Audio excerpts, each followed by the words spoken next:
let's have a look at South African business confidence. Now, I've got two reports in front of me. Let me read you the headlines from both, and you'll see a little bit of a difference between the two. First of all, we've got the SACI Business Confidence Index for March 2013. That was released earlier today. Business confidence, it says here, remained fragile as the BCI declined to 90.4 in March 2013. That's the lowest level since April 2000, 13 years ago. And here's the other one. That's the RMB BER Business Confidence Index, and it says after remaining stable at around 46 in the second half of last year, the RMB BER Business Confidence Index, BCI, increased to 52 in the first quarter of 2013. In the studio in Johannesburg is Etienne Leroux, the chief economist at RMB, and also the CEO of SACI, and that's Naren Rao. Naren, if I can start with you, please, because yours is by far the most depressing of the lot. 90.4 March 2013 on a weighted basis, the worst since 2000, which is quite startling.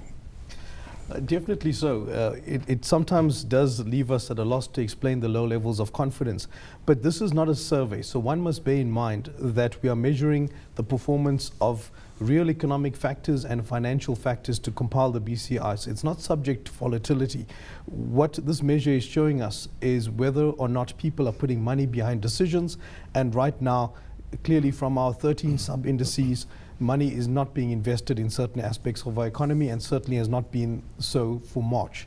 2013 as a whole has not been off to a great start, although the first 2 months were better than that of March. So we find that there's a substantial decline from February to March, 2.5 points in terms of business confidence.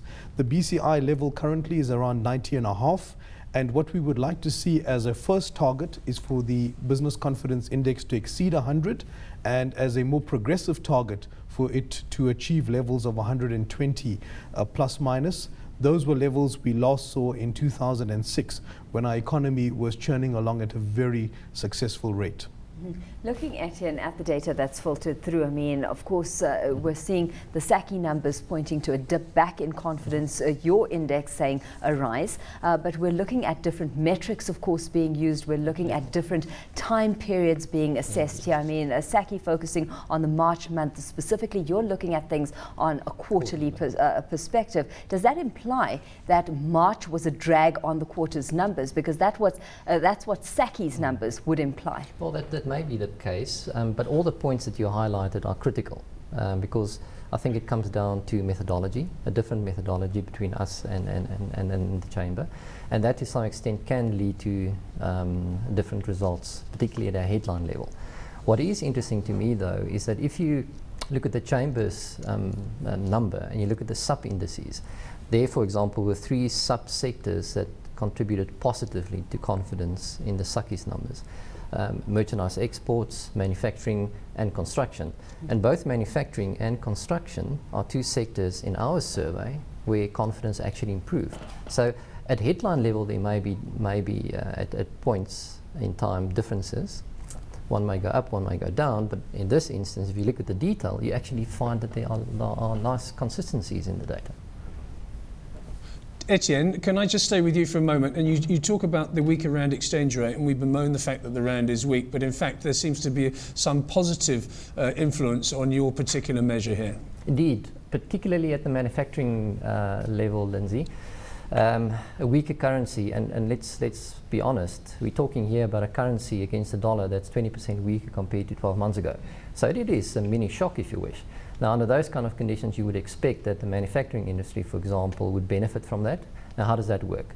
Well, a weaker currency obviously improves the competitiveness of manufacturers that export to the rest of the world, and at the same time a weaker currency tends to shift demand to local producers because imports suddenly become more expensive. So if you are a manufacturer of a product that can be substituted for an import, well, you will also benefit from a weaker currency. Mm-hmm. What is also interesting is that in other sectors in the economy, Lindsay, you may have a situation, and it may be temporary, albeit, you may have a situation where a weaker currency leads to preemptive buying. Let's look at durable consumer goods or, for example, motor vehicles. People fear that a weaker currency will lead to price hikes in future, and as a consequence I'd rather buy those expensive things now as opposed to wait a little bit later. And that is certainly something that we found in the first quarter that helped sales volumes of durable goods and also motor vehicles, and certainly to the extent that sales surprised on the upside, that certainly would have given confidence a bit of a boost as well. And Naren, if we stay on the weaker currency that we're looking at here, I mean, for you, you've highlighted that it's of special concern because inflationary expectations could be on the rise as well. And the report highlighting specifically that 30% of South Africa's GDP is on imported goods and services, while we export 28% of domestic output. So how are you factoring the rand weakness that we're seeing right now and, looking at it from just how competitive we're able to be on a global scale? Well, the big challenge to South Africa is whether it can channel the lower cost of imports into a competitive market space. And to date, we struggle to do that because our domestic factors that add to the cost of those imports, add to the total basket of costs that go into a product or service, have set us back. And that is where we find, although it's a very loose comparison that you measure, that we drew attention to, it's not really comparable numbers, but just to put the import-export picture into perspective, we drew those two parallels. And clearly, most of the conversation around the competitiveness of our exports is on the weaker rand, making our goods less competitive. And we now have the situation where the South African economy is looking very strongly at the competitive factors within the domestic economy, and within the BRICS discussions that we hosted last week, that was a key theme. The BRICS discussions presented a huge opportunity for South African manufacturers to tap into those markets, to understand those markets more effectively, but clearly the lack of cost competitiveness of South African products and the factors relating to cost competitiveness domestically was a key thing. Russia, China, Brazil and India all presented very strong cases of how they dealt with their cost competitiveness, how they took their economies to that next level. And I hope that before the next BRICS meeting, we could internalize the lessons from those discussions and drive them to progress for our economy.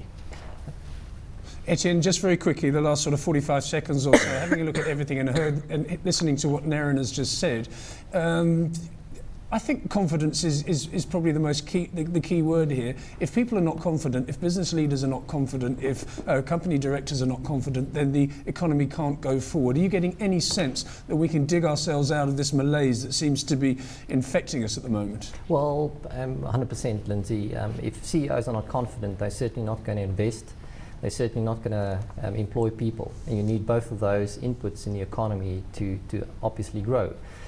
One interesting thing about our survey results, and I must say this is a constraint currently on fixed investment and employment, is how CEOs perceive the political environment. And we have a question that we ask our respondents every quarter. Do you perceive the political environment to be a constraint on your business? Yes or no? And by far, the majority of our respondents are worried about the political climate, and certainly is constraining their business activity. So you're asking what must change? Well, let's hope for political stability. Let's hope for clarity when it comes to economic policy, and so on and so forth. That hopefully over time will lift confidence and certainly will be something positive for the economy.